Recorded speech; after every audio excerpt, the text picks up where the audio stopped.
Welcome back to OTR on this special Correspondents edition. Our lead story, the House Republican road fix plan moves to the state Senate, where its future is iffy at best.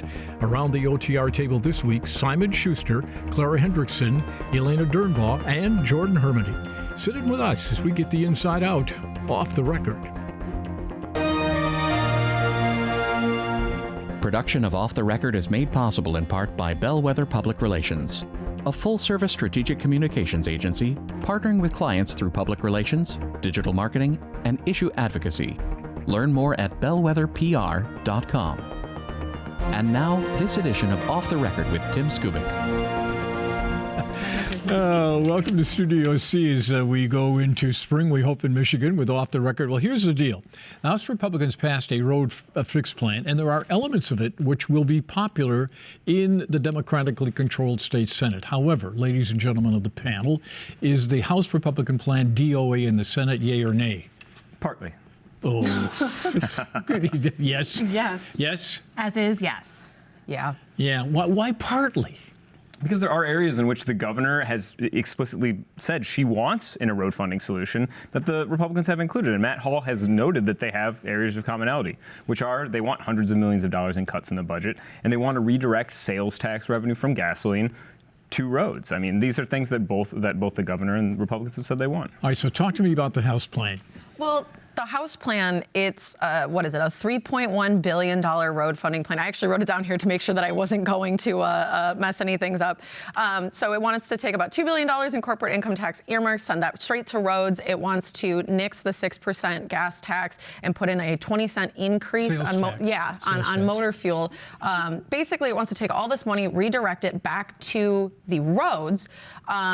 But, you know... Then you have to backfill. Right, and that's going to leave... Backfill. Explain to the folks at home what backfill is. So because you are eliminating... you're taking all the sales tax on gas and directing that to roads.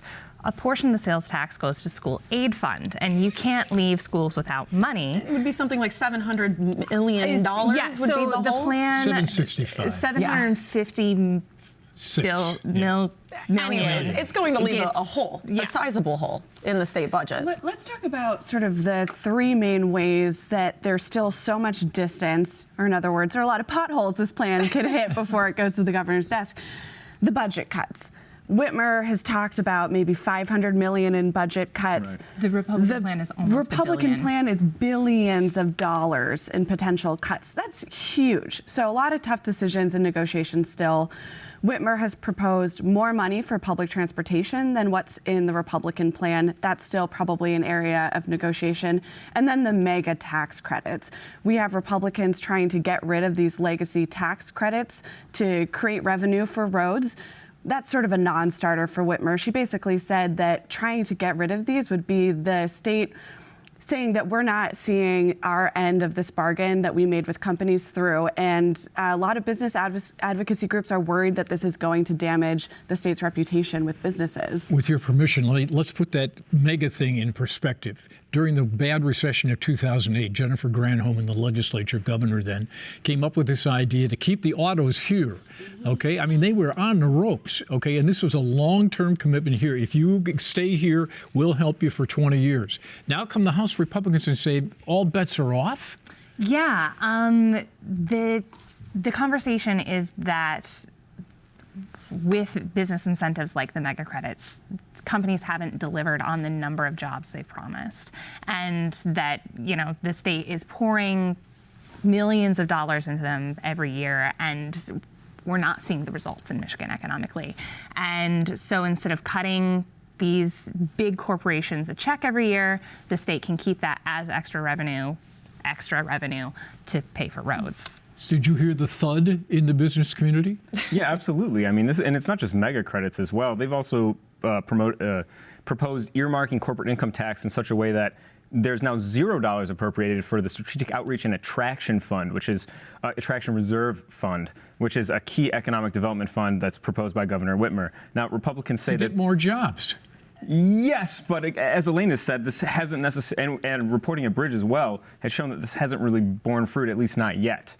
essentially, the Whitmer administration is saying you need to be patient. You need to wait for these enormous projects to develop and come down the line to bring these jobs to realization. But I think that politics doesn't really work on those timescales. Republicans nor Democrats have been really happy with the way SOAR has turned out. And did Whitmer have even SOAR money in her executive recommendation this year for the budget? It was supposed to be the final. It's a fade out. It's a fade coming out. in, and she supported legislation last session to extend this corporate subsidy funding for a decade. So the Republicans are targeting something Whitmer has really championed.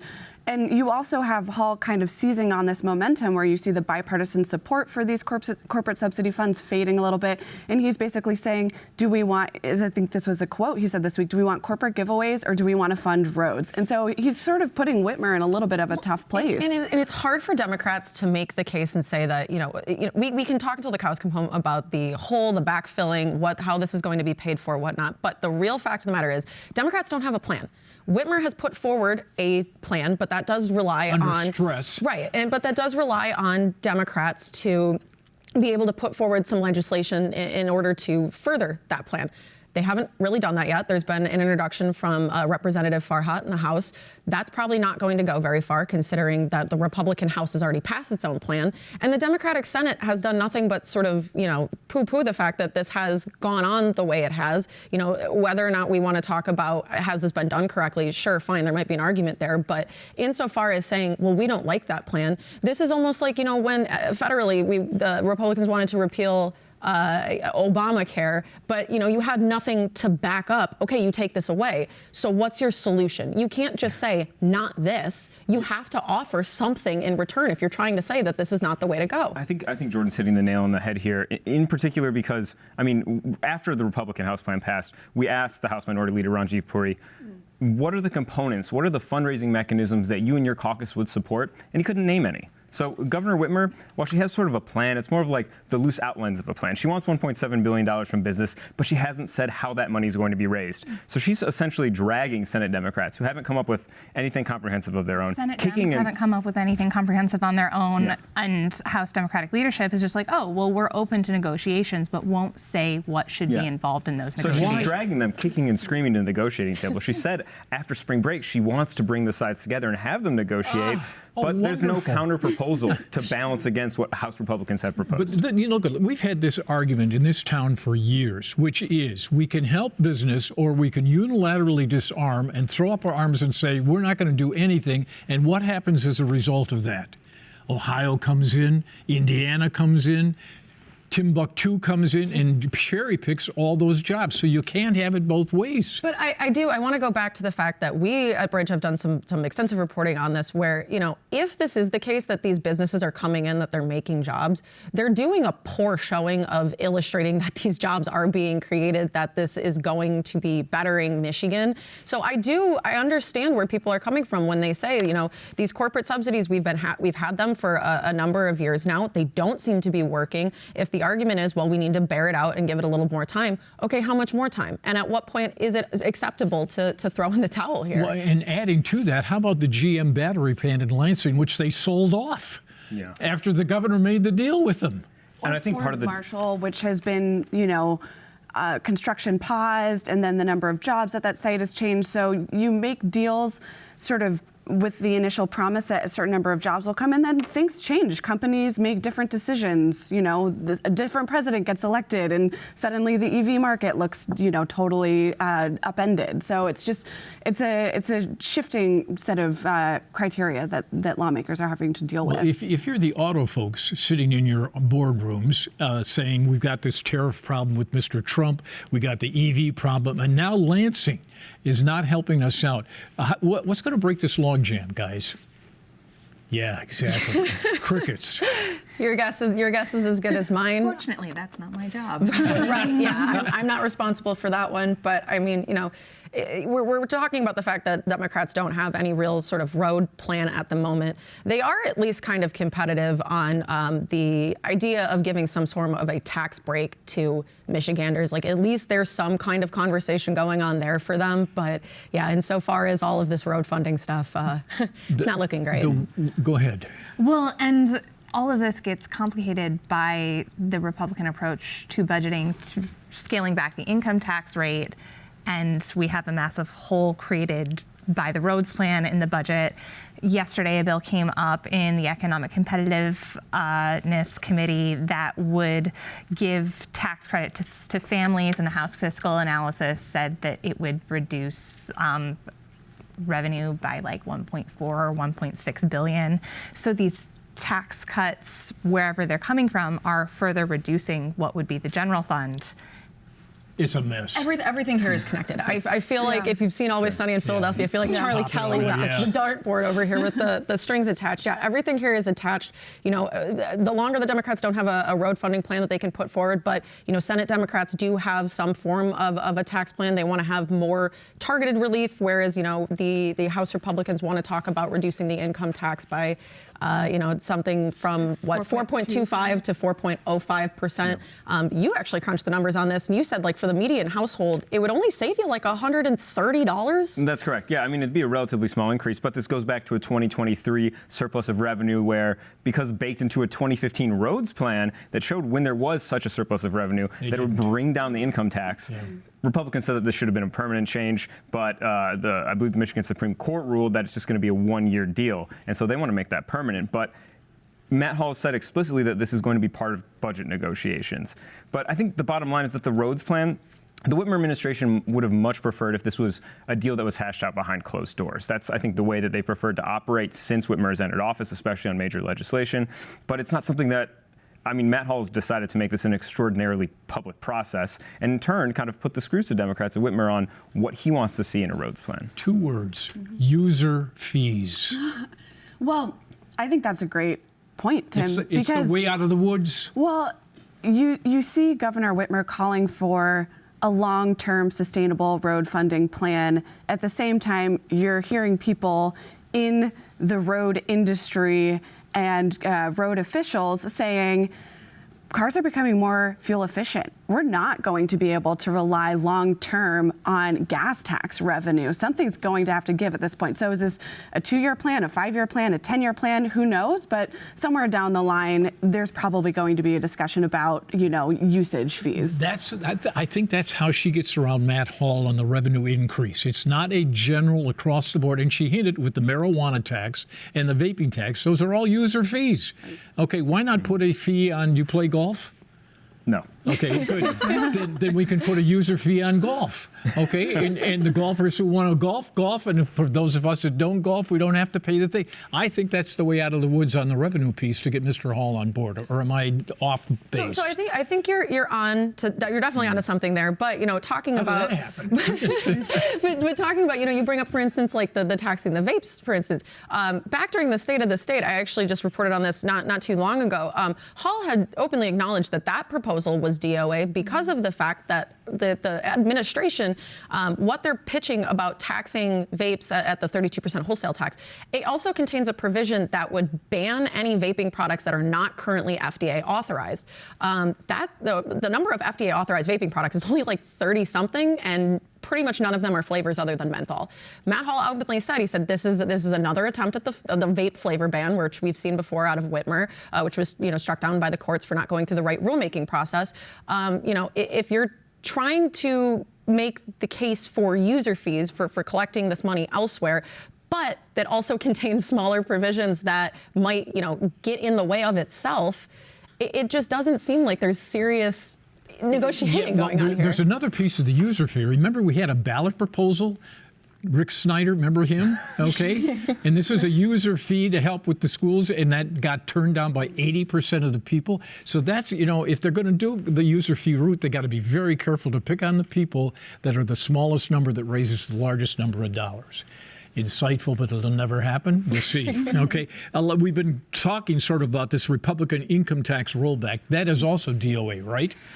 In the Senate. I mean, because this is something that, you know, Democrats kind of unwillingly allowed to happen when 7 of them voted yes. Well, that's true. In the House, they did approve it and they sent it over to the Senate, but That was a freebie. I mean, If you know the Senate is going to kill something and and you're in a swing district, you can vote for this Republican plan, right? That's true. It's a no-brainer. Yeah. So, but the Senate's not going to roll back the income tax. I don't think so. I mean, obviously, most Democrats in the House already voted against it. Hard to imagine it would look much different in the Senate, which, that's the chamber that they still control. And you have Democrats on the House floor arguing we shouldn't be talking about lowering Michigan's flat income tax. We should be talking about a graduated income tax. Yeah. Well, there's a new idea. Right. Hasn't been around. Which would require a constitutional amendment. Right. Which is not going to happen. Right. All right. Not likely. Mike Cox and Bill Schuster showed up in the same place. Who covered that? Anybody? I did. Well, how that was did you take a shower afterwards? House TV is a wonderful thing. But no, that was in the House Oversight Subcommittee on the Weaponization of State Government, What a great which title. is chaired by Representative Angela Regas. There have been some head-to-head conflicts between Regas and Nessel, and Mike Cox and former Attorney General Bill Schuette came in to talk about the role of the Attorney General, and that kind of ended up being largely a criticism of Nessel and how she's operated, calling her a political actor, and that's how she interprets laws. Republicans on the committee were like, yes, that's bad. Rep. Dylan Wegela was kind of like, well, didn't you make some political decisions while you were in office? Schuette with, I believe it was marriage equality and marijuana. And also, how about the Flint water crisis? And the Flint water crisis, that was also discussed. However, that was actually something they were coming after Nessel for, was how she's handled it. And kind of at the end of the committee, my question is always, okay, what's actionable out of this? And the word is nothing. I mean, largely it's we're mad. There's a reason why attorney generals are popularly elected, and it's because the public wants to hire somebody who's going to take legal stances that comport with what the public wants, not necessarily like some academic disassociated position that you pulled out of case law. Attorneys General Cox and Schuette would tell you that the job is to defend the state constitution. Right. But the bottom line is that you have former attorney general who right now has created a committee to run for governor and put $1 million of his own wealth into that committee, criticizing the current attorney general, who also has rumored to have aspirations for higher office herself. And so, without actual policy, I can't really necessarily see what this advances in terms of a substantive policy agenda. Do we know what the chairwoman's agenda here is? What is she going to call Ms. Nessel on the carpet? Has submitted a subpoena. Some questions. Sounds like a letter. I don't know if it rose to the level of subpoena just yet. Well, the subpoena is coming. Well, for sure. Documentation on the Flint water crisis. Look, it's a legitimate question to know how much money was spent on that investigation. Is it not? I think it's a legitimate question to ask how much money is spent on any investigation, but especially one that did not bear fruit, if bearing fruit meant people going to jail. Yeah, and the fact that you had two different attorney generals taking markedly different legal strategies and sort of attempting to prosecute actors in that event, obviously, especially when Nessel's walking away from Bill Schuette's investigation and then going forward with her own, sort of raised a lot of hackles for people. And so I think that that's something that people have not necessarily forgotten. I think the interesting thing about the hearing is that Mr. Cox was really off the rails. I mean, he was going, and Bill Schuette was playing nice guy, sort of. It was sort of the bad cop, good cop sort of thing between the two of them. Yeah, I think that Cox had kind of a harder line, was maybe leaning into a little bit more of how what maybe the committee was looking for in the conversation, whereas Schuette was kind of, we're here to defend the Constitution. Is this a forebearer of things to come? Is the head of the Department of Health and Human Services next up on these oversight committees? Definitely. Yeah, it wouldn't surprise me at all. I mean, that I think that they'll probably Eagle has come up a lot, especially when it comes to permitting. Auditor General potentially. I know, especially if we're going to go back and try and relitigate the whole nursing home kerfuffle from COVID. And I hate to sound like that, but there can definitely be a case made for this committee existing. You know, to Simon's point, like you were saying a second ago about how it's fine always to ask how much money ever was spent on any investigation, but you know, no one's really looking to reporters for advice, but what I'm going to say here is that there's a point that this committee can genuinely make. However, if it really does just turn into basically a glorified Twitter thread of things I'm mad about today, it undercuts itself. A witch hunt, as the minority leader of the House has described it, potentially. One of the things that I'm going to be looking to over the next few years is stemming from 2022's Proposal 1, the reform to term limits. That now that we have both members of the Senate and the House that can serve in these committees for up to 12 years, means that, Michigan before this had the strictest term limits in the nation. And because of that, you had people serving on these oversight committees who were only there for a couple of legislative sessions. They were babes in the woods. Yeah, state government is a pretty Byzantine body. There's a lot of different offices, a lot of different bodies, a lot of different programmatic spending.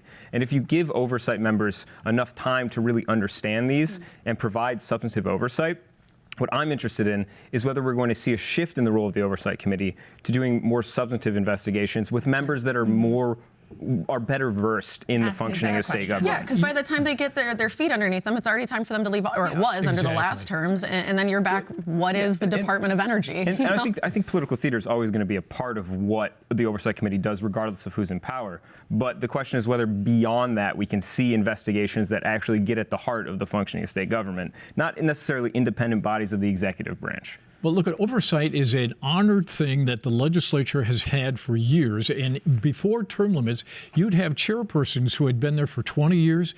They knew more than the bureaucrats sitting across from them, which is the sort of kind of thing that you get to ask tough questions to get tough answers. So adding the 12 years will change the dynamics, but it's a long haul. Speaking of Hall, let's talk about how did that happen? Let's talk about Mr. Hall and Mr. Tate. What was going on in the House yesterday over all of this? Can we explain this in 25 words or less? I'm going to need more than 25 words. I think. But brutal is one word.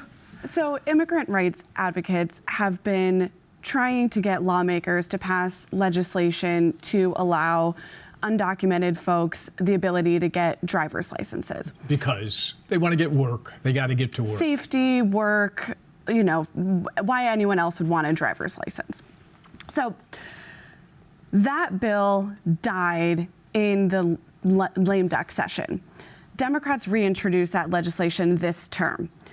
The Republicans bring it to the floor for a vote yesterday, and they know it's going to die. Every single Republican voted against it. They control the chamber, but it was this kind of test to... Because what I think is also important to know is that Joe Tate was the Speaker of the House last term. Yes. He was controlling what was going up on the board. This legislation that would provide undocumented immigrants with driver's license never went up on the board for a vote. Because it was politically dynamite. And like we learned yesterday, it never had the votes. It could not have passed. So why did Matt Hall do it? Sponsored the legislation in the new term. It's the proverbial thumbing your nose. It's a... Yeah. Right? There's nothing else to say about it. Would Matt Hall do that? Matt Hall would say that it is a deliberative body. It's something that Democrats said they wanted. And so he wanted to help former House Speaker Joe Tate out by putting his bill on the board because it wasn't going to make it out of committee. What a guy. And Tate voted with Republicans on the roads plan earlier in the week. So it was like, I'll do you a solid, man, and put your bill up on the board. Mr. Hall was having fun. Well, I think what we've seen Hall do over and over again is sort of pose these democratic unity tests. You have this minimum wage and sick leave legislation watering down the court-ordered changes on both of those fronts. Democrats divided. You have the transgender athletes resolution. Democrats vote for that. You have the income tax cut. Some Democrats vote for that.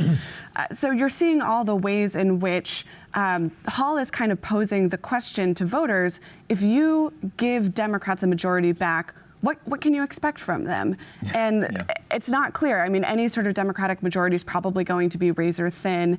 What could they do in the future? Hall is sort of testing the water. I think Claire hits the nail on the head here because, I think Matt Hall is exploiting the political moment to the fullest effect. The Democratic Party right now has historic unpopularity among the American public. They have not found their soul yet. No, they're going through an identity crisis, and they don't know how to respond to the second Trump administration. And Republicans have an easy out here. They just need to wholeheartedly embrace everything the Trump administration does, including the dissolution of the Federal Department of Education, even if that could mean, enormous complications for state government. And so, by sort of raking the Democrats over the hot coals, all he is doing, as Clara pointed out, is just sort of sowing discord and trying to rend these divisions open further. Any good speaker would take on the opposition like that, to divide and conquer. Okay, here's the interesting debate. The Democrats would argue, you know what, there is strength in the fact that we aren't united. That's the argument that they could make. But on the other side, Mr. Hall is saying, well, you have to be united in order to get stuff done. So it's an interesting debate. But it's also a fundamental difference in the disposition between these two leaders, between Joe Tate and Matt Hall. Like, could you ever conceive of Joe Tate taking up Josh Shriver's resolution condemning the Supreme Court for legalizing same-sex marriage? Not in a New York Minute. It wouldn't happen. Josh Shriver was also given the opportunity to provide a fuller speech on Tate's bill yesterday. And so Matt Hall came to reporters yesterday and said that he was doing Joe Tate a favor by putting his vote on the board and forcing all these Republicans in marginal districts to take uncomfortable votes. I don't think we would have ever seen Joe Tate do anything like that. Well, here's the Never mind. here's the good news for everybody that doesn't like the legislature. They're going on spring break. Okay, we aren't. We'll be back next week with more Off the Record. Thanks to our great panel for all being here today, and thank you all for watching. Catch you later. Production of Off the Record is made possible in part by Bellwether Public Relations, a full-service strategic communications agency partnering with clients through public relations, digital marketing, and issue advocacy. Learn more at bellwetherpr.com. For more Off the Record, visit WKAR.org. Michigan Public Television stations have contributed to the production costs of Off the Record.